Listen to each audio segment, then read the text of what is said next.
তো আপনি যেহেতু সুগারের পেশেন্ট, সুগারটা আপনার মেন সমস্যা, আপনাকে কিন্তু এক্ষেত্রে খাওয়া দাওয়া কিছু নিয়ন্ত্রণ করতে হবে। যেমন আমরা অনেকেই জানি বা অনেক ডাক্তারই বলে দেয় যে ভাতের পরিবর্তে রুটি খাবেন, কিন্তু ভাতে যা আছে রুটিতে তা আছে। ভাতও খেলে সুগার বাড়বে, রুটি খেলে সুগার বাড়বে, ঠিক আছে। যেহেতু আপনি এখনো সুগারের ওষুধ নেননি এলোপ্যাথি, খুব ভালো লাগলো আমার শুনে।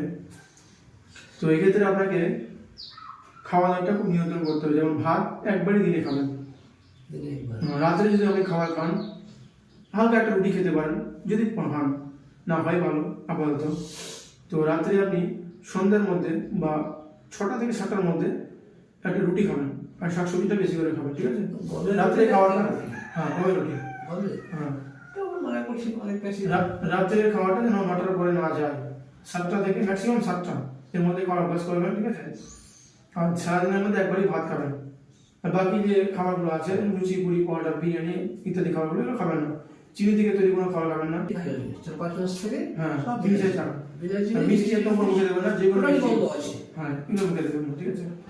খাওয়াটা একটু নিয়ন্ত্রণ করুন, শাকসবজির পরিমাণটা বেশি করে বাড়ান, ঠিক আছে। আর মাছ মাংস খাবেন না, সমস্যা হবে না। ডিমও খাবেন, সমস্যা হবে না। ডিমটা খাবেন না যদি পুষ্টির সমস্যা আছে, মাংসের সমস্যা হবে।